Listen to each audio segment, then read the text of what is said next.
Hey, I'm Mark Goodman. And I'm Alan Light.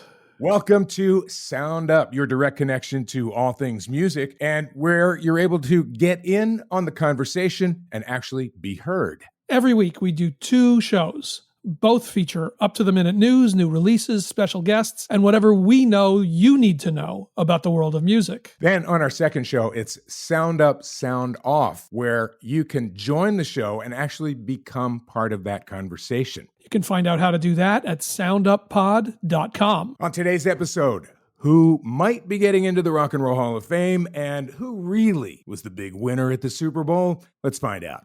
This is Sound Up with Mark Goodman and Alan Light, the only music podcast that matters. Welcome to Sound Up. I'm Mark Goodman. And I'm Alan Light. And today, we're discussing the nominees for the 2024 class of the Rock and Roll Hall of Fame. They were announced over the weekend, and they are, in case you missed it, Mary J. Blige, Mariah Carey, Cher, Dave Matthews Band, Eric B. and Rakim, Foreigner, Peter Frampton, Jane's Addiction, Kool and the Gang, Lenny Kravitz, Oasis, Sinead O'Connor, Ozzy Osbourne, Sade, and A Tribe Called Quest. 15 nominees. I will point out more than 2/3 of them, it's their first time appearing on the ballot for the Rock and Roll Hall of Fame. So we got a lot to talk about. And joining us for that discussion is our good friend and the president and CEO of the Rock and Roll Hall of Fame and Museum, Greg Harris. Plus, we've got 2 of this year's nominees, Lou Gramm from Foreigner and Peter Frampton will be joining us later. Nice. We're going to go through each of this year's nominees and give you our thoughts and our reactions.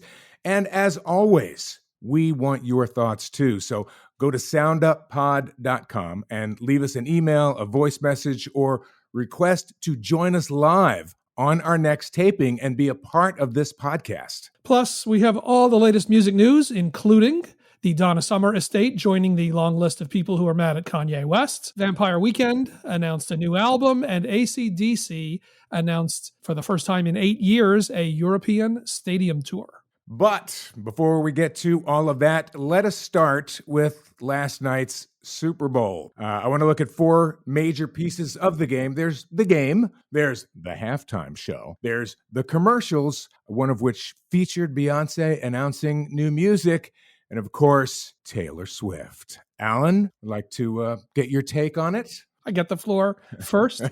Yes. I keep coming back to the same thing. I feel like everything about that game and broadcast, everything was just so weird. The game was weird, it was slow starting, and the 49ers should have been way ahead, and they weren't ahead, and then it got exciting, but the rhythm was all off. Totally strange football game. Halftime show was weird.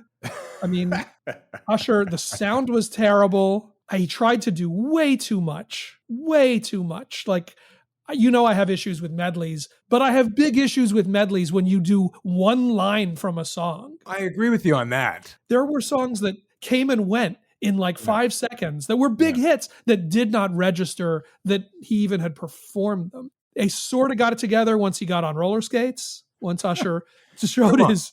That's pretty good. You got to give him points for that. You got to absolutely give him points for that. And then Little John and Ludacris bringing it home, like it picked up and it got there, but it just felt like nothing was starting. Nothing was. It was a medley where like no song actually felt like it was turning into a song for half of that set. So that was weird. The ads were weird. Travis Kelce was weird. Everything about that whole day. What? Because he got pissed off at his coach? You don't go yell and bump your coach on the sideline. And I don't care how hot emotions are running at the Super Bowl. Him singing Viva Las Vegas, weird. So that was weird. Okay, so there you go. As far as the game goes, I mean, you say weird. I say, I was frustrated. I was a Kansas City fan, so I was sort of, and was dumbfounded at how crappy they were playing. But isn't that what made the whole? It was a nail biter. I mean, I'm seeing all the articles about it. It was a nail biter. It really was. Overtime. What, the second time in Super Bowl history? Yes. Yeah. No denying how it got exciting. Yeah. But until then, you're like, it's all defense. It's like, fumble. They had it. Oh, fumble. It was, right. 52-yard long pass followed by fumble in the red zone, like a lot of Right. that.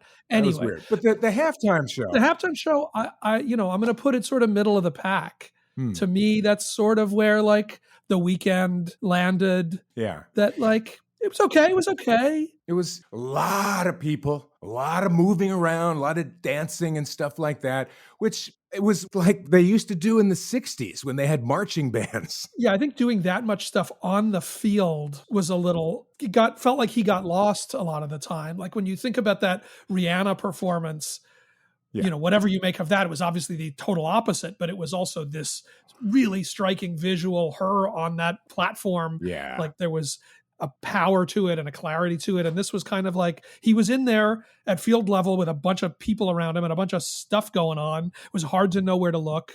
It just didn't feel like it had that impact again until they sort of ratcheted it up. Nice to have Alicia Keys, but in kind of rough voice from Alicia. She rebounded well, but she came out kind of shaky. Her doing the Prince guitar solo to give him time to lace up his skates and put on his Ninja Turtles outfit. That was cool. It's funny that you say that. I thought she's definitely channeling Prince. She's wishing it was raining.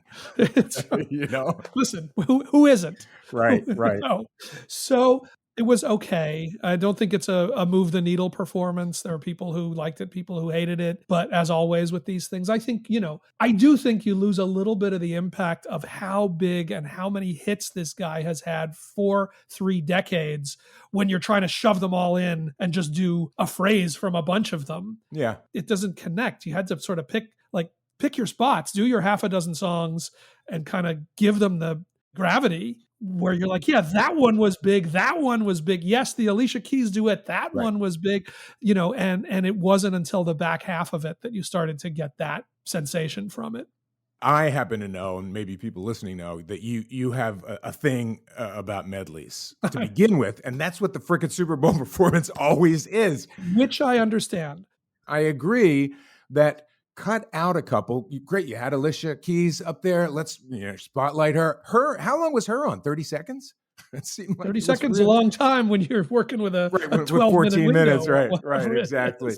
But it's you do your best, and I think we all were questioning what Usher. I don't think Usher was a bad choice. Well, it was okay. He just got off of that huge Vegas run, so there was some heat there, and he dropped his new album and so on. Speaking of which, by the way, one of the big things that happened during the game last night, Beyonce turning up in the Verizon commercial, which I didn't mind, going through all of the things that she broke the internet on.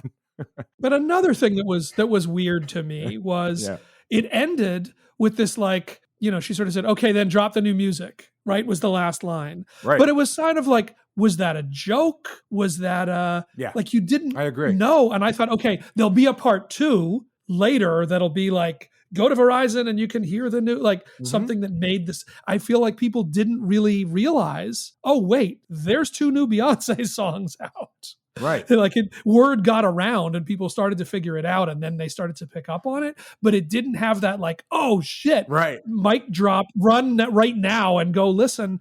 Yeah. Sort of didn't land that way, which was also weird to me. Like, it's a big thing. Make it feel like a big thing. Yeah, it's true that she sort of glossed over that idea, the fact that she was, hey, I'm surprise dropping new music. Hello. It was like, what was happening on the Grammys, poor, Casey Musgraves, who was overshadowed by Taylor Swift announcing. It was sort of like that. And I didn't mind. In fact, I liked the Verizon thing. I thought that the idea of that with her was great. And there was, I think you had a problem with some of the commercials. I thought there were a fair amount of misses and confusion things. The Christopher Walken one, that won the night for me.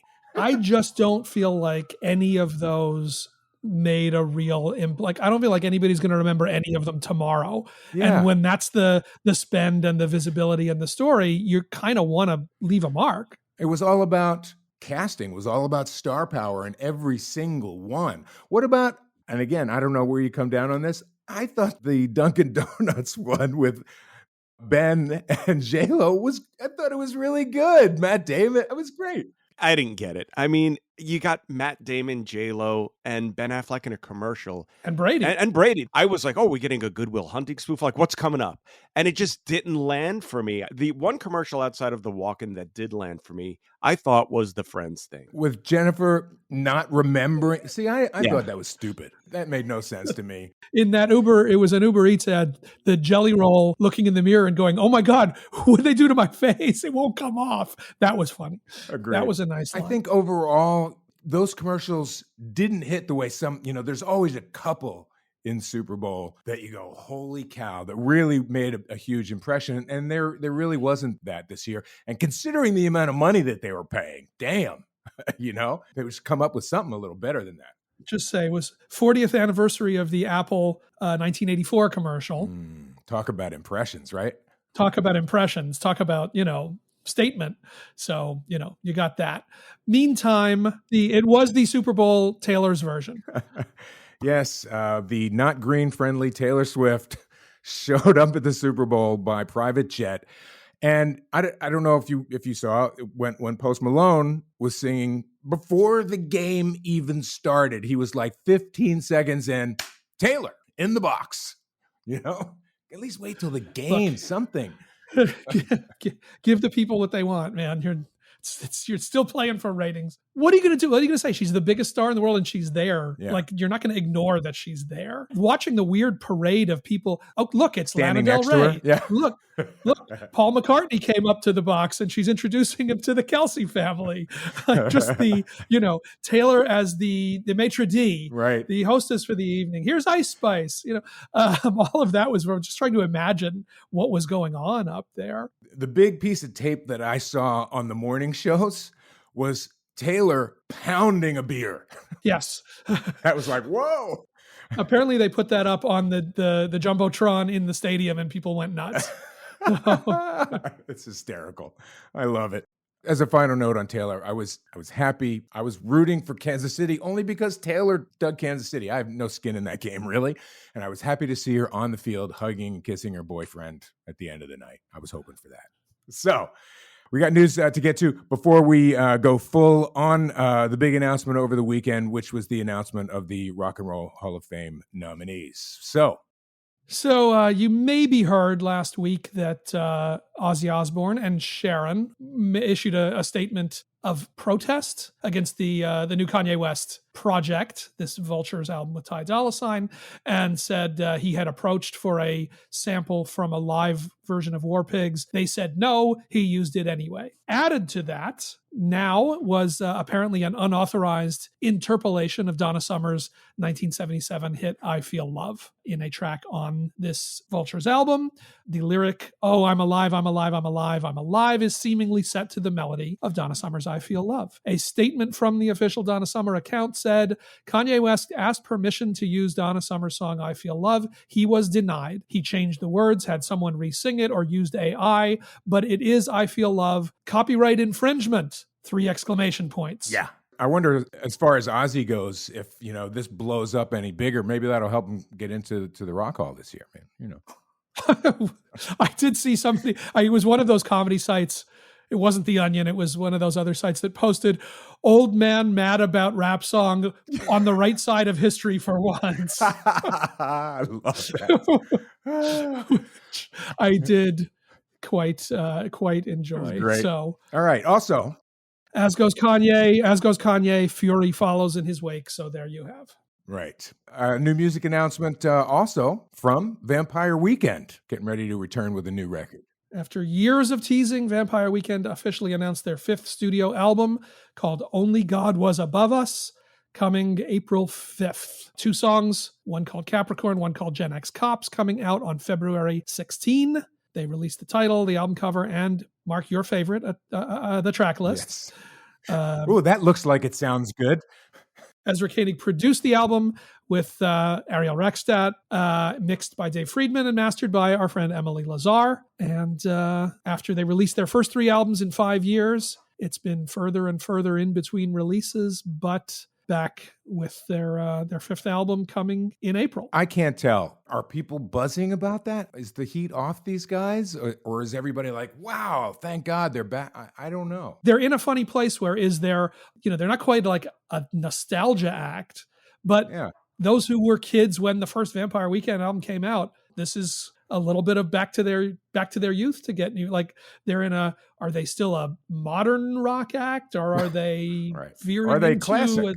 Are they classic? Are they classic alternative? Like what's the slot for them? So it's tough to figure out. I don't know. I mean, if it's a good record, then this will all be a moot discussion, won't it? Sometimes yes, sometimes no. So the big thing, and for the channels that I work on at SiriusXM, I'm getting emails like crazy. Before the weekend, that post on AC/DC's page was the lightning bolt, flickering. Are you ready? The big word. Of course, we all knew they were going to announce something.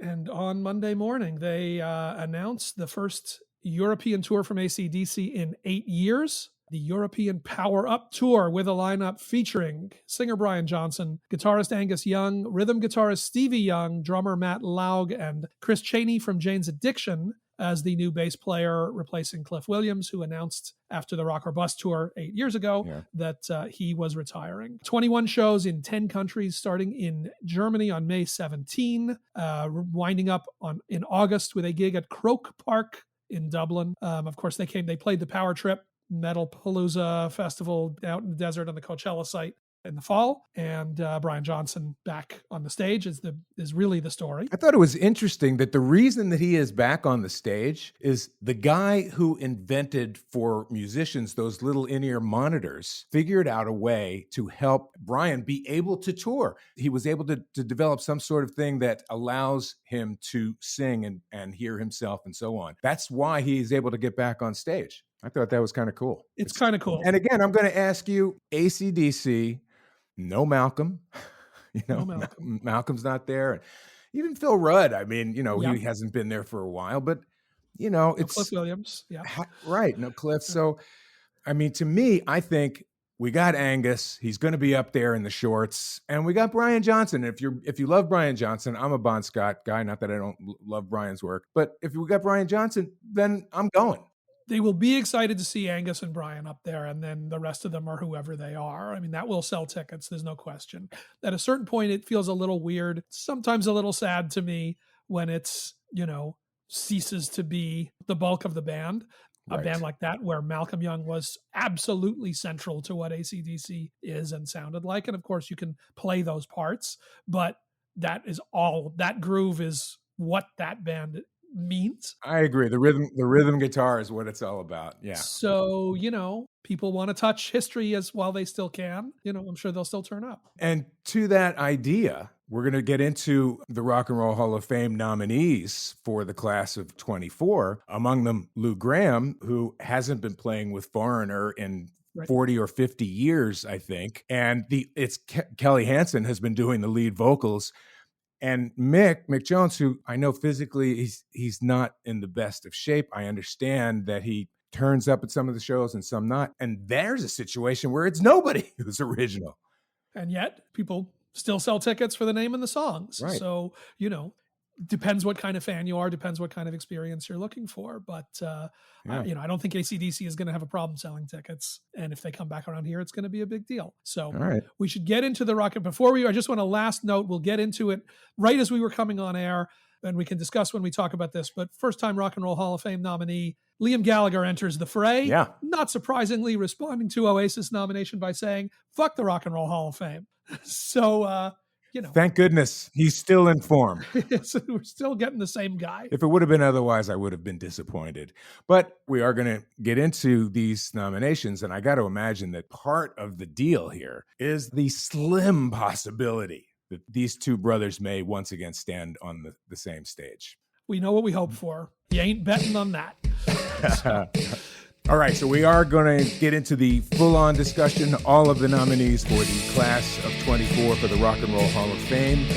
And joining us in just a moment, one of the nominees from the band Foreigner, Lou Gramm, will be joining us in just a moment. And a bit later on, we will be talking with Greg Harris, President and CEO of the Rock and Roll Hall of Fame and Museum, and another of the nominees, Peter Frampton, all turning up right after this break.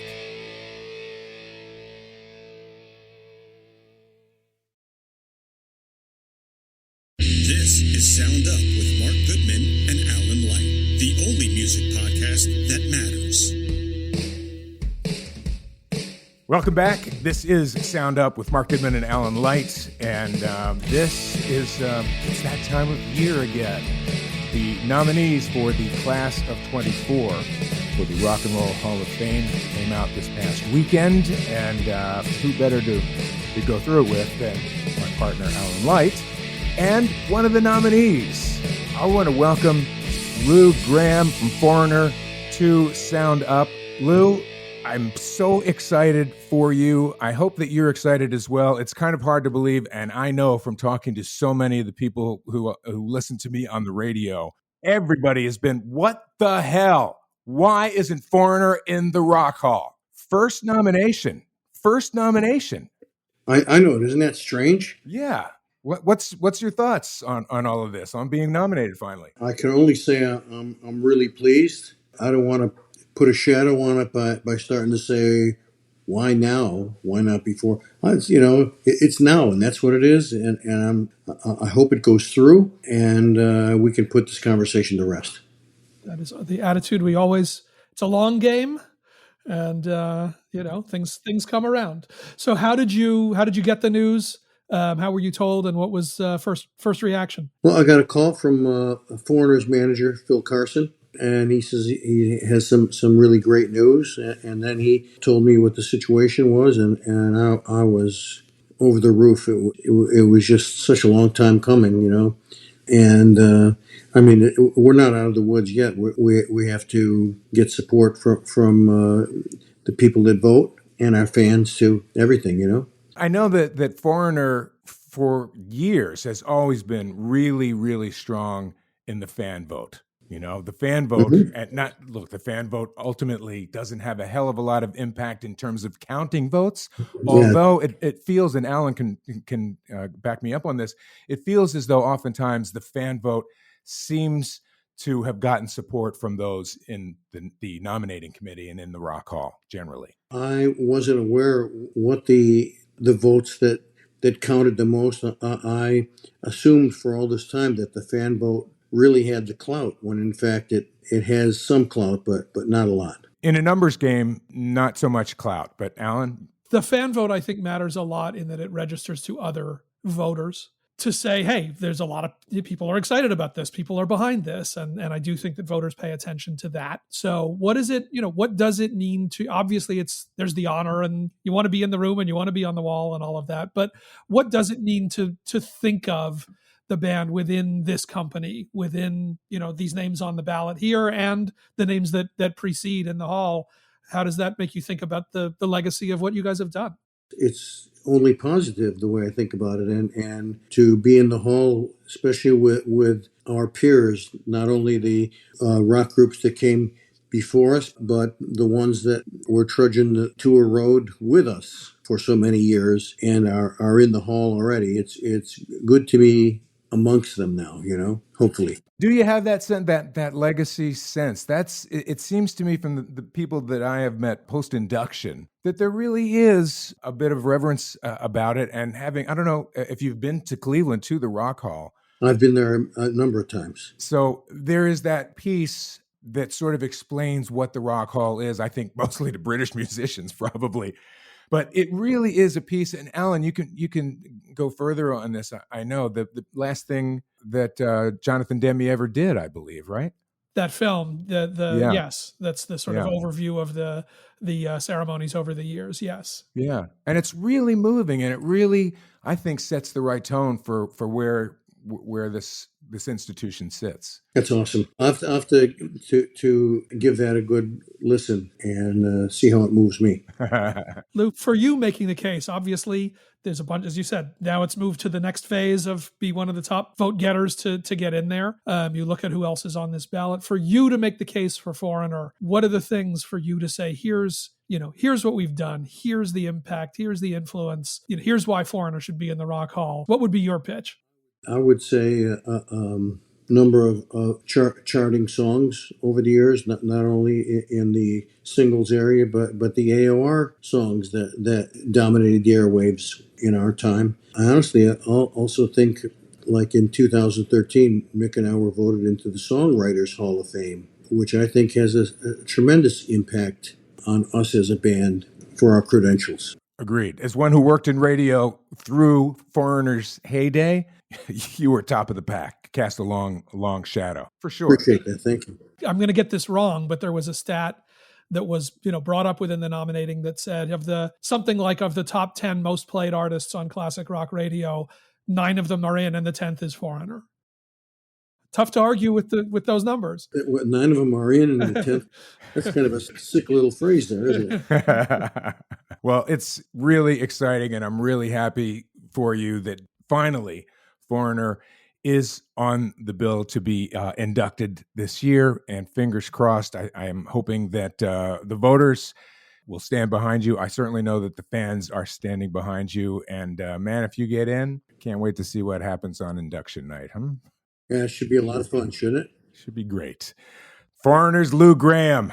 Lou, thank you so very, very much. All right. We are going to bring in Greg Harris, our old friend Greg Harris, president and CEO of the Rock and Roll Hall of Fame and Museum. Who better to sort of go through this list with? If somehow you missed the list that dropped over the weekend, we'll run through the 15 nominees for the class of 2024, starting with Mary J. Blige, Mariah Carey, Cher, Dave Matthews Band, Eric B. and Rakim, Foreigner, as you just heard, Peter Frampton, Jane's Addiction, Kool and the Gang, Lenny Kravitz, Oasis, Sinead O'Connor, Ozzy Osbourne, Sade, and A Tribe Called Quest. Greg Harris. What do you, we were all in the room and saw how this list came out, and then you have to be the guy to go out and present it to the world. What do you notice? What jumps off for you as you look at these 15 names on the list this year? Well, it's a fantastic list. It feels like we've been saying this the last few years. Any 5 or 6 off of this list will be terrific. And I think that the Rock and Roll Hall of Fame Foundation and the nominating committee did a great job getting this together. But, of course, like everybody else, immediately you're seeing 10 first-time nominees. Pretty amazing because these are, it's such a diversity of sound to go from, Oasis to Cher to Sade. It's just this wide net. It's really exciting and really fun. Talk about seeing this many new names on the ballot. I mean, that over 2/3 of the ballot are people who have never been there before, people have never had a crack at before, in terms of sort of the continuing evolution of the museum and of the hall. What does that tell you? One, this music continues to branch out and change and be shaped. But when you look back, remember, you had to have made a record at least 25 years ago to be eligible. Folks like, I believe Foreigner was probably eligible for at least 20 years, right? Yeah. First release in 77, maybe. And we've got Peter Frampton here going all the way back to Humble Pie days in the 60s. And Kool and the Gang, I think, start in 64 or 65. Again, it's just such an amazing group. And each one has a story. Each one has a reason. And these are just the 10 new nominees. But it does underscore just how all these different sounds fit under this giant tent that we call rock and roll. It seems like the heat that the Rock Hall takes, had been taking, is for not enough women and not enough people of color. And once again this year, it seems like this list addresses that. There is a lot of women on this list. Many of those new nominees are women, and a couple of classic hip-hop groups as well. If you look over the last few years, and including this ballot here, there's been real tangible progress on having it be a wider, more inclusive, more diverse group of artists. And every single one deserving, every single one is a great fit. And, looking at Sinead O'Connor as one, just pulling out to talk about her a little bit, right? This whole amazing voice, amazing artist, amazing, collaborator and performer. And then, like all good art, she uses her platform to make some strong social statements. And was canceled because of it, and it almost ruined her career. Yeah, at her own peril. Yeah. I think, Mark, you were on a label side somewhere along the way. What does a label person do when their artist is doing that? No, I've never been at a label, but I've always been in radio. And yeah, when that happened, I mean, in radio, it's not like we stopped playing her, but yes, in the culture, that was a bad thing to do. And people who were listening to us were very upset by it. Her generation, her fans. But as we're here to write the history, and it always comes back to, you have to look, to me, I can't speak for anybody else, to me, you have to look at the list of Hall of Fame inductees is an attempt to tell the story of this music, to tell the story of its impact, of its expansion, of its evolution.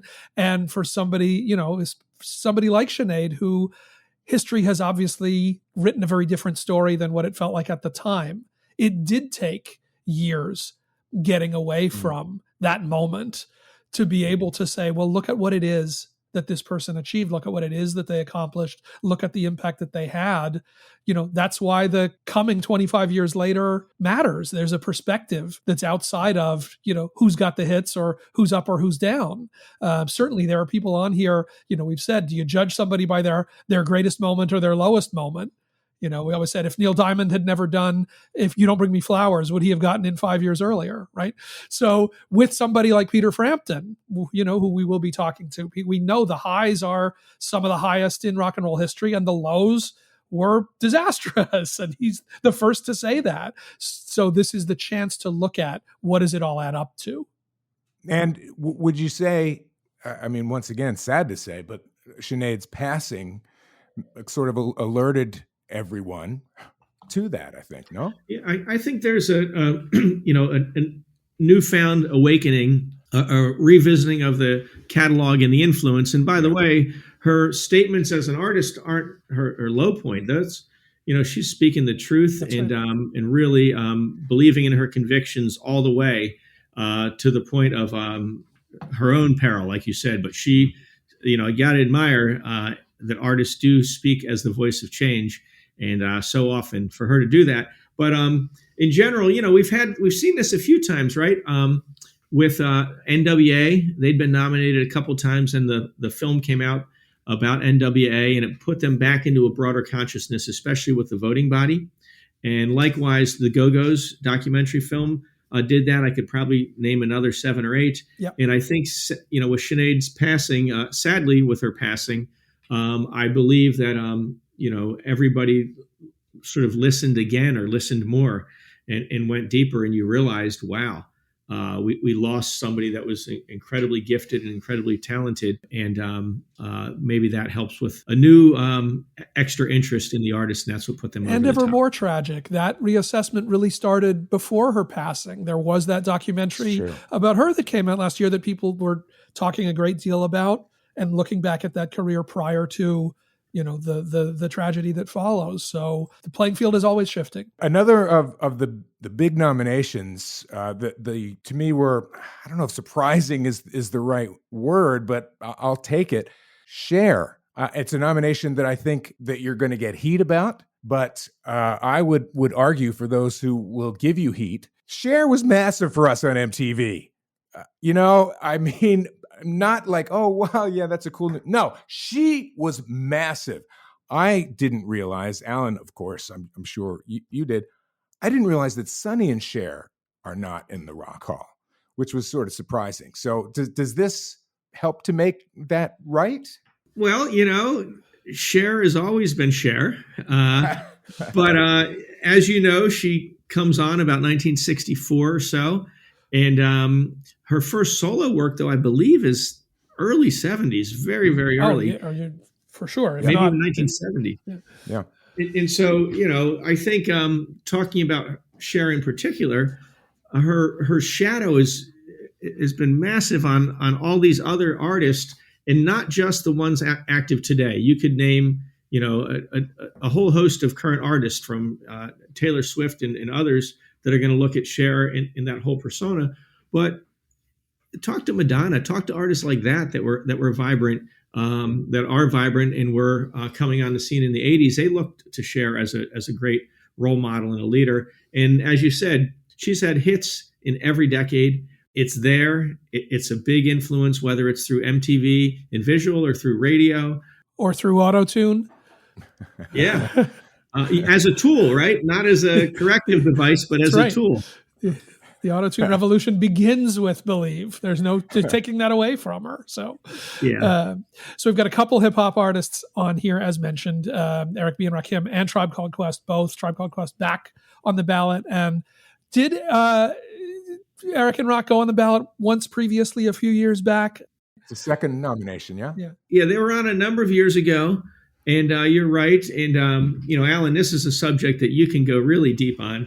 But, I know that the idea of the brilliant lyricist, poetry, and elevating the whole game lyrically, and it's recognized, universally. So it's wonderful they're back on the ballot, and kind of great to see it. Each year we seem to. Recently, there's some of these earlier hip hop artists that are being recognized and celebrated, along with current artists as well. But excited to see that they're here. And I know, again, Alan, you're big on we talk about the timetable and the continuum, but you take them when you get them, and they're on the ballot. You take the wins when they happen. The third nomination for A Tribe Called Quest. Could this be their year? Could it?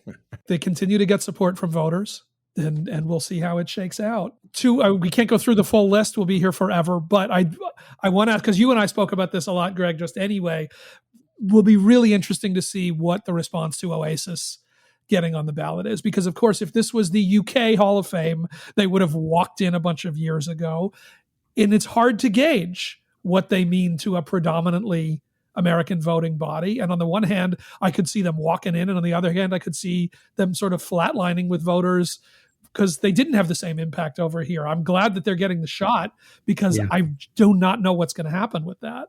Well, 100 million records sold not just in the UK, but everywhere. Massive band.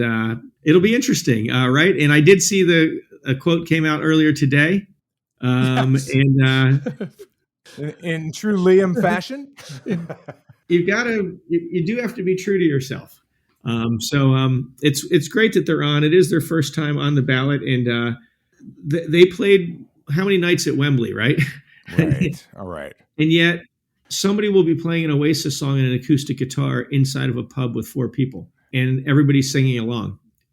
It's they're penetrated. I believe their statement was wanting to be, they're as big as the Beatles. Yeah. And to many, they are. And their shadow is huge. And let's see how all this plays out. It's very exciting. Another place that the Rock Hall gets hit is people say that you're sort of soft on metal. You don't really pay attention to that sort of wing of people talk about Iron Maiden and Soundgarden, and now Black Sabbath is in already, and that's why I think that Ozzy being on the ballot this year is perfect to address that. Yeah, it is. So, Mark, think about Black Sabbath, right, of course, foundational band, and then Ozzy is the Prince of Darkness and the Godfather. His solo records start coming out in 1980. Yes. So Black Sabbath is formed in the later 60s, so it's a decade and a half, maybe. He's been making Ozzy Osbourne records for 5 decades. Years, yeah. And they're terrific. The songs are anthemic and powerful, and he's never softened. He just crushes it. So it's really terrific that he's being recognized and is on this ballot as a solo artist. Plus Ozfest, plus the reality show. It's I think there's a lot of people who look at the icon of Ozzy as an entirely separate thing from what Sabbath was, and not to minimize what Sabbath was and what Sabbath did. That's been recognized, but there is a whole Ozzy career and a whole Ozzy perception that is completely outside of that. That's the reason that you would come back to somebody as a solo artist, even if they're in for an earlier band. Right. Agreed. And Mark, in the lead into it, you were referencing that it happens. There's Tina Turner as a solo, and in with Ike and Tina, Paul Simon is in as a solo artist. You have Stevie Nicks went in recently as a solo artist for her distinctly different and wildly impactful work away from Fleetwood Mac, and is in with Fleetwood Mac. So there is a precedent, and we're excited that he's on there, and that didn't, wasn't a strike against him. In fact, the additive piece is really exciting. There's a couple of things, and then we're going to let you go. I would have sworn, I mean, I'm not in that room that does the nominations, but Jimmy Buffett, I thought he was going to be at least nominated. I mean, that's another one of those situations where his passing made people go, oh, wait a minute. This guy has a hell of a long career and a long shadow. Huge, great fan base, great songwriter, great stuff all around. But I'm going to answer it this way. Today is our day to celebrate these 15. Let's talk about these 15, not those that didn't make the list, but let's talk about this year's nominating class. I'm going to quote Alan Light and say, why not Jimmy Buffett? He didn't get enough votes. It's as simple as that. I said it for you this year, Alan. There's always more. That's why we got to come back and do it each time. It's why we didn't close the door behind us a couple of years in and say, okay, that's it. And it's why continuing to evolve, and just to say institutionally continue to evolve. There was new blood within the nominating committee this year. There were some brilliant, fantastic new people joining that discussion, people who our listeners are very familiar with in some cases, constantly bringing new voters in to help vote. Like, the idea is not to freeze all of that in one place and have everything move around it. But Greg, obviously, this is what you do: continue to, move with the changes and try to keep everything that the hall does and that the museum does and the story that you tell, keep up with the world as time marches on. Yeah, in the foundation is doing a great job evolving. John Sykes is chair. Our friend Joel Perisman is the president. They continue to evolve this process. Meanwhile, out here at Cleveland in the museum, we continue to tell broader stories, and we change those stories. We're celebrating Revolutionary Women in Rock and Roll is opening in a couple weeks. Our 50th anniversary of hip hop exhibit is open right now. And we also have the Beatles and the Stones and the Supremes and all of that. But we keep evolving, and it's fun, it's exciting. But let's set some of these aside till next year. Let's celebrate this crew right now. Before we let you go, when can we expect the list of the inductees, and when is the show and where? So the ballots are all out right now to all of the other living inductees and a lot of industry people to vote. They come back and get tallied, and at the end of April, the Rock and Roll Hall of Fame Foundation will announce the class of 2024. They will be honored this fall in Cleveland, Ohio, and we're going to announce the date and location and ticket stuff later on this spring. The show will also be broadcast by ABC, streamed on Disney Plus, and carried by Hulu as well. A partner that did it last year and did an amazing job, and the viewership was off the charts. So we're excited to work with them again. And until then, fans can go to rockhall.com and cast their vote. And we're all looking forward to seeing what shakes out from this great ballot. Fan vote is open. Greg Harris, President and CEO of the Rock and Roll Hall of Fame. Thank you so much for joining us, as you do every year. Much appreciated. And standing by, so happy to welcome Peter Frampton, first-time nominee for the Rock Hall. Welcome to Sound Up. It is great to see you, Peter. Thank you. Yes, it's great to see you guys again. Congratulations. What was it like for you? When did you find out? How did you find out? The day before the announcement, which must have been Friday, I think, and I was working with my band leader, Rob, in my music room at home, actually. We were doing I'd done a solo for a project, guitar solo, and we were just filming it, for video for them. And but I was in the bathroom at the time, and Sweet. As we are, I had to go sometimes. We actually do pee as people, Wow. So anyway, Breaking I'm in news. there, and the phone rings, and it's both my managers, Lisa Jenkins and Ken Levitan, and they said we got some great. Their voices were like on another level. That was up there somewhere. And then they told me, and I screamed, and as I said in the piece, not like a girl, but it was similar. When you're, there's the moment of screaming and then zipping up and all of that. But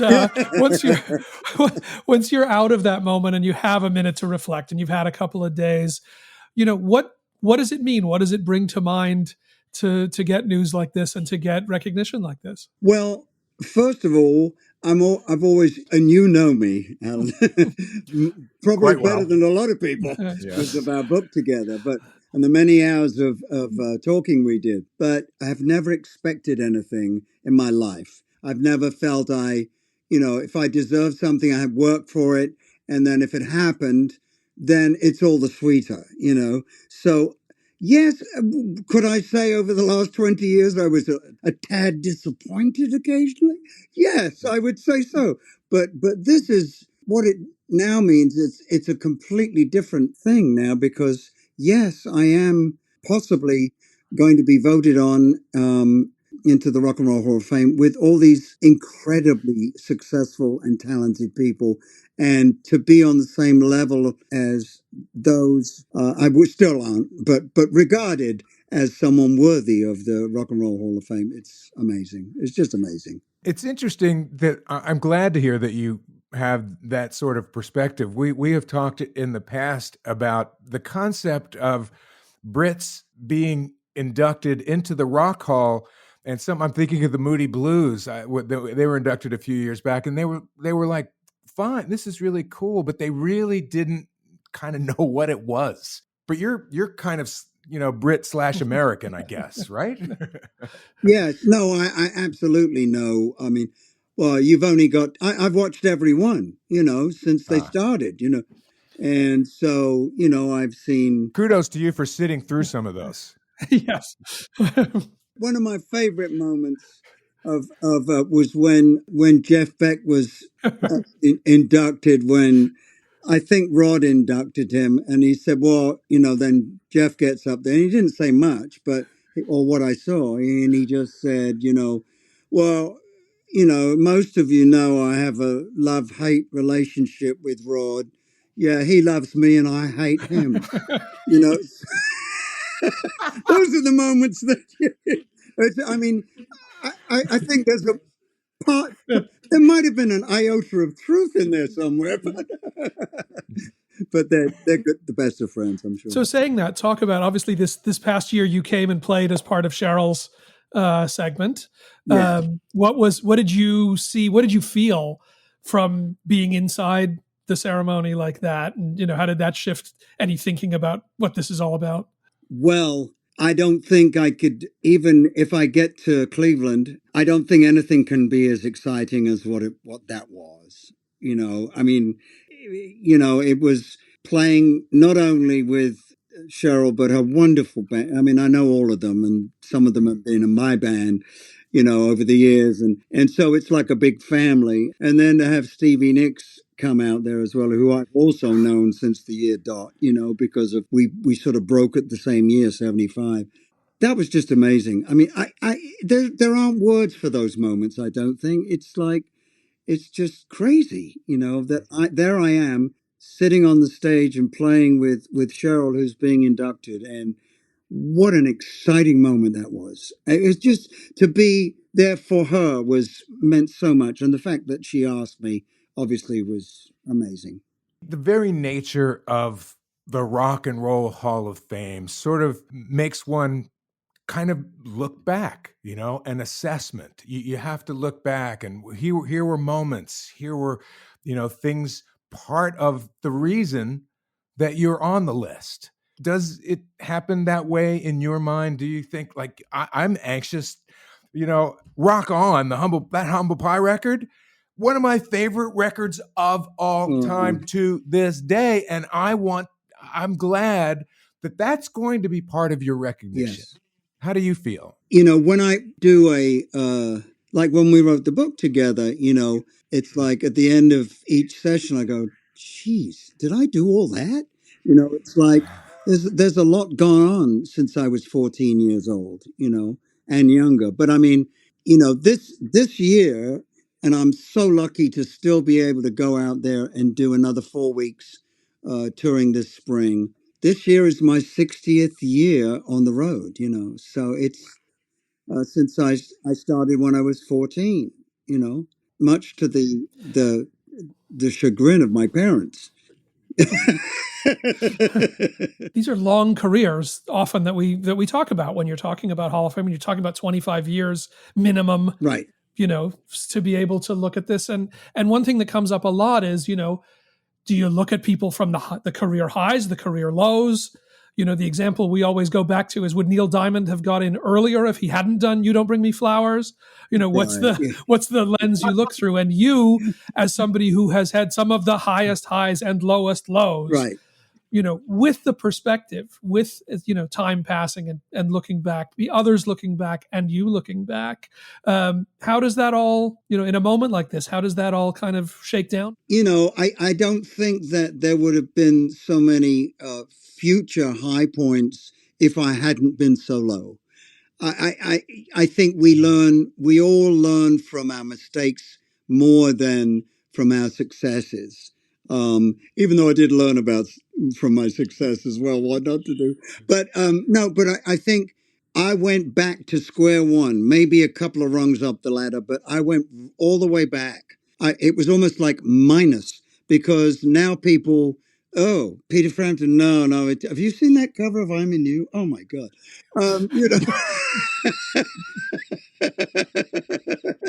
Oh, no. So no, he's done. That's it for me. And he's it's just a pop star now. So to go from, I call that going to minus.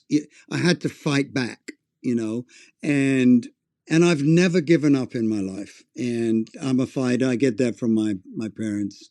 And so it's all the sweeter, everything that has happened, since the early 90s, or actually the mid 80s, with David Bowie bringing me out on stage for the tour and being on the album and everything. That changed the whole perspective and the way people perceived me again. And I just built on that, as the guitarist again. And ever since then, I've only ever done what I wanted to do. I've never done what other people want me to do. Or, I think the great Thelonious Monk, I read a quote from him the other day. He said, you don't want to go out there and do what the people want. You want to go out there and do what you want. And then you just might have to wait 20 or 30 years and they'll come around.